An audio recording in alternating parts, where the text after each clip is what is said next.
2 രാജാക്കന്മാർ 1-ാം അധ്യായം. ഏലിയായും അഹസിയായും. ആഹാബിൻ്റെ മരണത്തിനുശേഷം മോവാബ് ഇസ്രായേലിനെതിരെ കലാപം ആരംഭിച്ചു.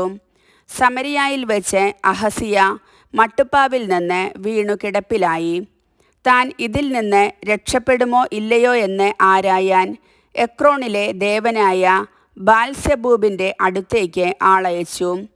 തിഷ്ബനായ ഏലിയായോട് കർത്താവിൻ്റെ ദൂതൻ അരുളി ചെയ്തു, സമരിയ രാജാവിൻ്റെ ദൂതന്മാരെ ചെന്നുകണ്ട് അവരോട് ചോദിക്കുക, ഇസ്രായേലിൽ ദൈവമില്ലാഞ്ഞിട്ടാണോ നിങ്ങൾ എക്രോൺ ദേവനായ ബാൽസെബൂബിനെ സമീപിക്കുന്നത്? കർത്താവ് അരുളി ചെയ്യുന്നു, രോഗശയ്യയിൽ നിന്ന് നീ എഴുന്നേൽക്കുകയില്ല, നീ മരിക്കും. ഏലിയ പുറപ്പെട്ടു. ദൂതന്മാർ തിരിച്ചെത്തിയപ്പോൾ രാജാവ് ചോദിച്ചു, നിങ്ങൾ എന്താണ് തിരികെ വന്നത്? അവർ മറുപടി പറഞ്ഞു, ഒരാൾ വന്ന് ഞങ്ങളോട് പറഞ്ഞു, നിങ്ങൾ തിരികെ ചെന്ന് നിങ്ങളെ അയച്ച രാജാവിനെ അറിയിക്കുക. കർത്താവ് അരുളി ചെയ്യുന്നു, ഇസ്രായേലിൽ ദൈവമില്ലാഞ്ഞിട്ടാണോ എക്രോൺ ദേവനായ ബാൽസെബൂബിനെ നീ സമീപിക്കുന്നത്? ഈ രോഗശയ്യയിൽ നിന്ന് നീ എഴുന്നേൽക്കുകയില്ല, നീ മരിക്കും. അവൻ ചോദിച്ചു, നിങ്ങളോട് ഇത് പറഞ്ഞയാൾ എങ്ങനെയിരുന്നു? അവർ പറഞ്ഞു, അവൻ രോമക്കുപ്പായവും തുകൽ കൊണ്ടുള്ള അരപ്പട്ടയും അണിഞ്ഞിരുന്നു. ഉടനെ രാജാവ് പറഞ്ഞു, തിഷ്ബനായ ഏലിയ ആണ് അവൻ. രാജാവ് 50 പേരുടെ ഗണത്തെ നായകനോടൊപ്പം ഏലിയായുടെ അടുത്തേക്ക് അയച്ചു. മലമുകളിലിരുന്ന ഏലിയായോട് നായകൻ പറഞ്ഞു, ദൈവപുരുഷ, ഇറങ്ങി വരാൻ രാജാവ് കൽപ്പിക്കുന്നു.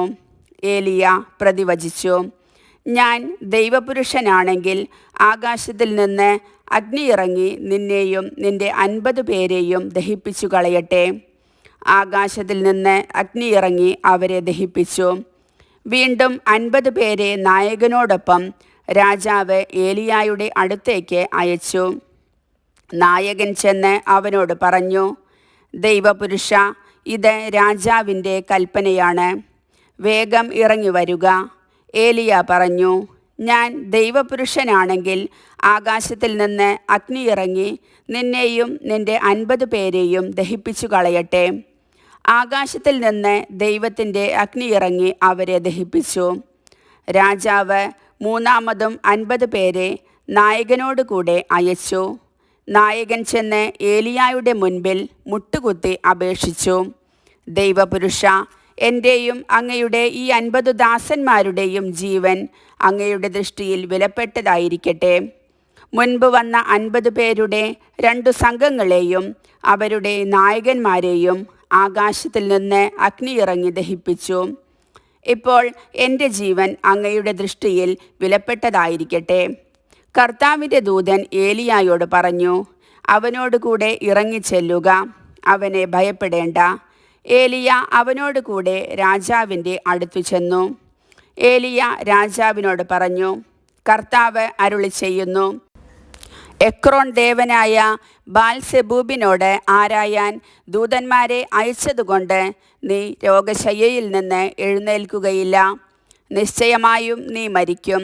ഇസ്രായേലിൽ ദൈവമില്ലാഞ്ഞിട്ടാണോ നീ ഇത് ചെയ്തത്?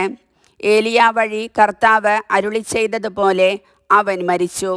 അഹസിയായ്ക്ക് പുത്രനില്ലാതിരുന്നതിനാൽ സഹോദരൻ യോറാം യൂദാ രാജാവായ യഹോഷാഫാത്തിൻ്റെ പുത്രൻ യഹോറാമിൻ്റെ 2-ാം ഭരണവർഷത്തിൽ രാജാവായി.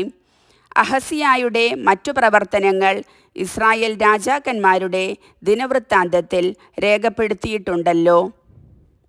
കർത്താവിൻ്റെ വചനം.